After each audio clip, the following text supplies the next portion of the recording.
Salut les potes et bienvenue sur Zouzman TV, la chaîne qui parle de comics et autres trucs de geek, mais surtout de comics.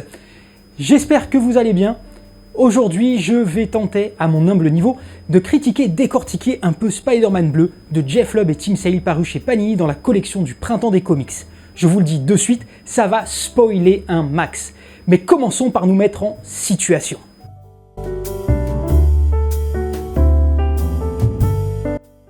En 2002, suite au succès du Spider-Man de Sam Raimi et des X-Men de Bryan Singer, une certaine frange de spectateurs semble s'intéresser aux comics.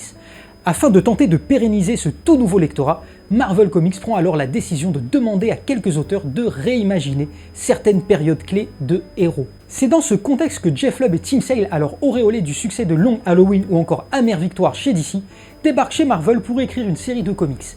Daredevil jaune, Spider-Man Blue et Hulk gris. Et bien plus tard, en 2015, Captain America White.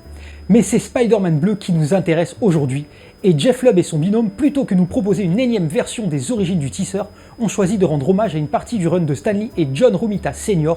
et leur arc de 1966. Spider-Man Bleu paraît donc sous la forme de 6 issues, de juillet 2002 à avril 2003. Petite anecdote intéressante que j'ai pu apprécier grâce à l'article de Bruce Stringel sur son blog brucestringel.com, j'avais pas tilté, chaque épisode porte le même titre qu'un classique du jazz. Pour ceux qui ne savent pas, le jazz est un style musical dont la particularité est l'improvisation des différents musiciens à partir d'un motif central, parfois original mais souvent déjà connu. En gros, c'est une réinterprétation personnelle de ce motif. Cette idée de titre est du coup parfaitement raccord avec l'idée de réinterprétation des auteurs de cette œuvre. De plus, la couleur bleue ramène souvent au jazz et au blues, notamment dans le cinéma, voire Mo Better Blues de Spike Lee ou Bird de Clint Eastwood, où les deux réalisateurs jouent avec cette couleur pendant les scènes musicales. Rien n'est laissé au hasard, surtout que le bleu ramène aussi à la tristesse, la mélancolie et la nostalgie, thèmes centraux de Spider-Man Bleu. D'ailleurs, on va se mettre dans l'ambiance. Malgré le fait qu'il soit marié et heureux avec Mary Jane, Peter Parker a le blues en cette Saint-Valentin. En effet, il se remémore sa rencontre avec Gwen Stacy et comment ils sont tombés amoureux l'un de l'autre avant sa fin tragique. Il décide alors d'enregistrer plusieurs cassettes pour tenter de revivre un peu cette époque et lui rendre hommage. 1, 2, 1, 2. J'espère qu'il marche encore. 1, 2, 1, 2. J'espère qu'il marche encore. Bon, par où je commence ? Je pourrais écrire, bien sûr, mais je ne suis pas très doué pour ça. Bon, j'en suis arrivé à la conclusion qu'il faut toucher le fond avant de pouvoir remonter. Même si, une fois remonté, c'est pas forcément le paradis non plus. Je pense que c'est la seule conclusion possible quand on réfléchit à ce qu'a été ma vie. Après la pluie vient le beau temps. On est le jour de la Saint-Valentin et je ne suis vraiment le Valentin de personne. Et j'ai eu envie de te parler. Je me rappelle que tu m'envoyais des cartes à la Saint-Valentin non signées, juste avec un happy face dessiné. Un jour, je t'ai demandé pourquoi tu m'avais envoyé ces cartes. Tu voulais attirer mon attention. Dire que je t'avais pas remarqué. Oncle Ben devait avoir raison. Les jeunes sont aveugles. Tu n'entendras jamais cet enregistrement. Mais je voudrais qu'on sache, pour toi, pour nous. Tu t'appelais Gwen Stacy, et moi, Peter Parker. Voici comment on est tombé amoureux, ou plutôt, comment on a failli ne pas tomber amoureux. Chaque année, le jour de la Saint-Valentin, je viens à cet endroit. Discrètement. Personne n'est au courant. C'est pour me souvenir d'une femme qui comptait tellement pour moi que je voulais passer ma vie avec elle. J'ignorais qu'en fait, c'était elle qui allait toujours rester à mes côtés. Je ne peux rien y faire et j'ai fini par l'accepter. Quand on perd quelqu'un, on vous dit de tourner la page et de continuer à vivre. C'est ce qu'elle voudrait. Ça me fait sourire. Pourquoi est-ce que je voudrais t'oublier ? Oublier ta façon de boire ton soda, tes cheveux dans le vent. Bonjour Gwen, ma mutine Valentine.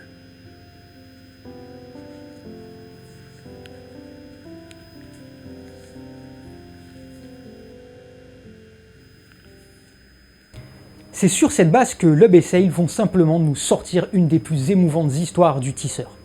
En effet, malgré les nombreux affrontements qui ponctuent le récit, c'est bien d'amour qu'il s'agit, et d'un jeune homme qui va devoir braver les difficultés de la vie, tout comme il va devoir braver les difficultés de sa vie de super-héros pour tenter de vivre pleinement cette idylle.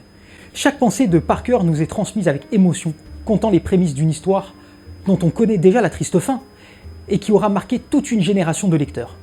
L'œuvre alterne les moments de bravoure de l'homme araignée avec les moments intimes de Peter, étudiant sans sou qui peine à impressionner une Gwen Stacy populaire et inaccessible alors qu'il ne cesse de se faire rabaisser par Flash Thompson tout en jonglant avec son job de reporter et son devoir de héros. De leur premier regard à leur premier baiser, on est emporté par ce tourbillon d'action et d'émotion, savoureux cocktail qui fait la force de ce récit inoubliable. Mais, de son propre aveu, Jeff Lubb a surtout voulu écrire sur le fait que la vie est faite de hauts et de bas, et de la manière dont un personnage tel que Peter Parker peut y faire face. Forcément, le récit étant lui-même une sorte de psychanalyse pour Peter et montre comment il fait face et se reconstruit, même des années après les événements, grâce à cette confession, à la mort de Gwen. Et dans le récit, il y a toujours ces moments de joie ou de tranquillité gâchés par l'arrivée d'un vilain ou d'un quelconque élément perturbateur inattendu.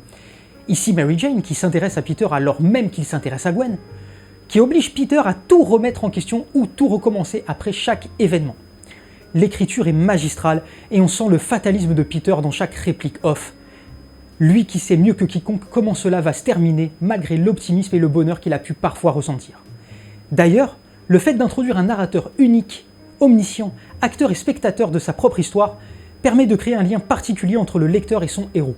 Rappelons également que la voix off de Peter nous est retranscrite sur fond bleu, couleur de la mélancolie, mais aussi du jazz, encore une fois. Si cela nous ramène à la réimagination des événements par les auteurs, on peut tout autant se dire que Peter a réimaginé lui aussi, voire aggravé ou embelli tous ses souvenirs qu'il raconte sous le prisme de l'émotion.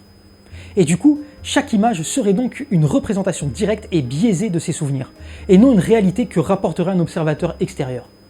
Après tout, n'est-ce pas tout ce que l'on fait inconsciemment lorsqu'on se remémore un événement bon ou mauvais ? Jeff Lubb n'ira pas au bout de cette histoire comme si, pour lui, et pour Peter, mettre un point final à cette histoire était un poids bien trop lourd à porter et revenait à couper le dernier lien qui le rattache à Gwen, et qu'il préférait garder vivant cet instant fugace de bonheur qui aurait dû durer éternellement. Au niveau des dessins, c'est Tim Sale qui vient apporter son talent et son style unique qui participera au statut d'œuvre intemporelle de ce récit.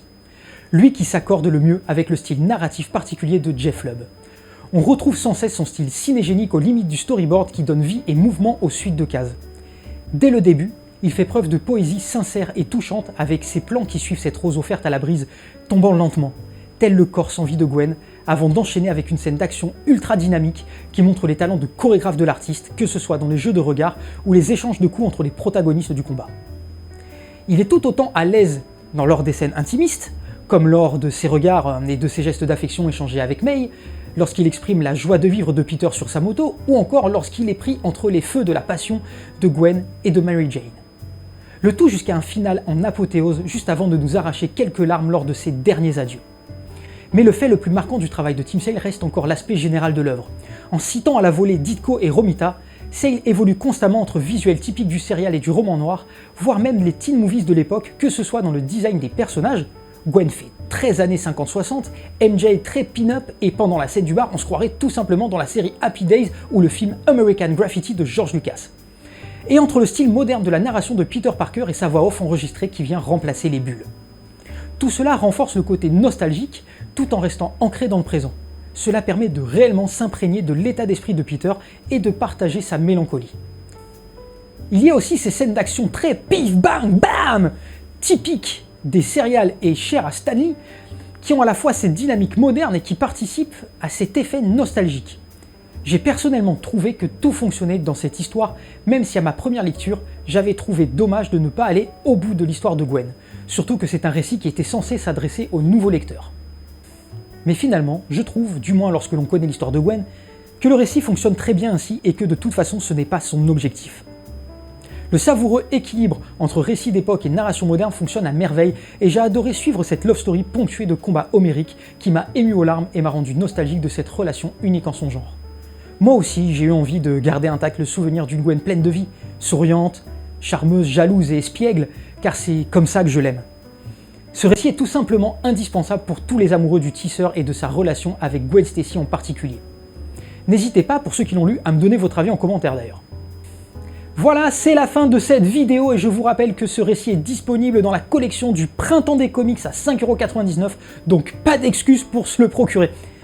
Merci à tous ceux qui ont pris le temps de regarder la vidéo jusqu'à la fin, qui me soutiennent par leurs likes, leurs partages et leurs abonnements. Bientôt les 300! C'est ouf! Merci à vous tous. Je vous rappelle que vous pouvez également me suivre sur Instagram pour des critiques et du contenu inédit, même si c'est encore un peu en cours de construction, je ne suis pas super fan des réseaux sociaux. Je suis également présent sur Twitter où je m'exprime sur tout et n'importe quoi. Voilà. En attendant la prochaine vidéo, je vous souhaite un bon mois d'août et de bonnes vacances, et n'oubliez pas de garder un peu de temps pour lire un max, et pour aller voir votre libraire, il a besoin de vous. Allez, prenez soin de vous. Ciao les potes!